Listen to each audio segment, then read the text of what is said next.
If you don't post on social media, people assume you're just private. But there's something deeper happening that most people never notice.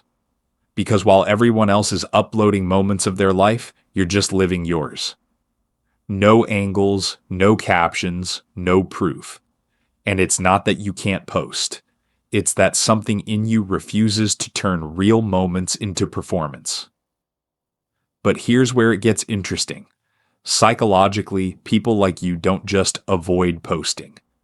You fall into different mental patterns without even realizing it. Some of you protect experiences so deeply that posting feels like corruption of the moment. Some of you overthink every detail until even a simple post feels like exposure. And some of you slowly stop needing validation at all. Not because you're detached from life, but because you've stopped living it through an audience. And once that shift happens, your brain stops asking one question: how will this look to others? And starts asking a completely different one. Does this even matter to me? That one change quietly rewires everything. Most people assume social media defines connection, but for some people it does the opposite. It creates distance from their own life. And if you're someone who doesn't post much or doesn't post at all, your brain isn't empty, it's just working differently. Because while others are documenting their lives, you're actually inside yours. No filters, no audience, no second angle.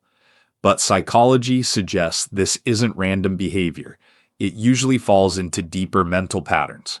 And once you understand them, you start understanding yourself a little better too. Most people think posting is just sharing. But psychologically, it's something else entirely. It's identity presentation. Every post is a quiet message. This is how I want to be seen. Even a simple photo isn't just a memory. It's a curated version of it, a selected angle of reality, a controlled expression of self. And without realizing it, the brain starts running a background process. How will this be perceived?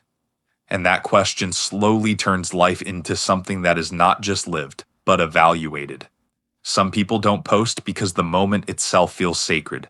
Not dramatic, not emotional, just real. A dinner with friends, a quiet walk, a small moment of peace.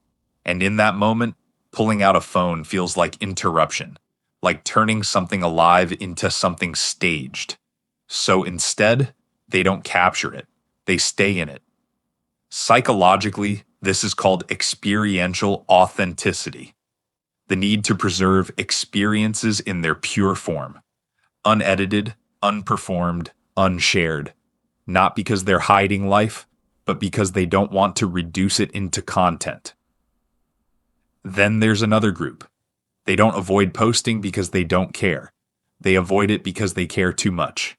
They write a caption, delete it, pick a photo, doubt it. Think about posting, then stop. Because the moment they consider posting, the mind introduces risk. What if people judge it? What if it gets ignored? What if it feels awkward? And suddenly, something simple becomes socially loaded. The brain starts doing silent calculations. Reward versus embarrassment. Attention versus rejection. And more often than not, protection wins.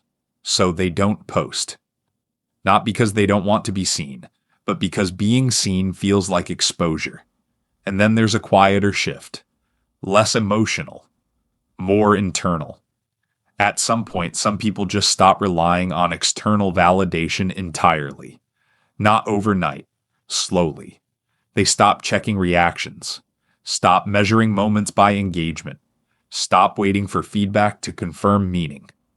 And something changes in them. Their sense of value moves inward.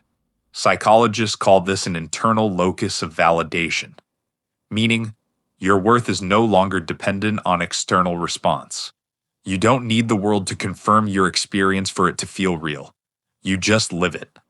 And that changes how everything feels. But there's something even deeper most people don't notice. The more you post, the more your brain starts to observe your life from outside itself. Not just what am I experiencing, but how would this look? This is called audience mode thinking, and once it activates, it doesn't stay only on social media. It starts entering real life. Moments become framed. Experiences become evaluated. Even private life starts getting mentally edited. But when you rarely post, that system weakens, and your attention returns to something simpler, being inside the moment instead of outside of it. People who don't post often start asking a different kind of question. Not, will this get attention? But, does this actually matter to me? And that shift may sound small, but it changes everything. What you choose to do, what you remember, what you value, what you pursue without even thinking about validation. Because when life is no longer filtered through an audience, it becomes personal again. This isn't about saying posting is bad. It's not about judging people who share their lives online. Some of the most self-aware people post every day. But not posting reveals something different. A different relationship with attention. A different way of processing identity. A different way of living experience. And in a world where almost everything is becoming content, there's something quietly rare about a life that isn't constantly performed. Because maybe the goal was never to be seen more. Maybe it was to feel more deeply what's already in front of you, and not turn every moment into something that needs to be proven. Just lived.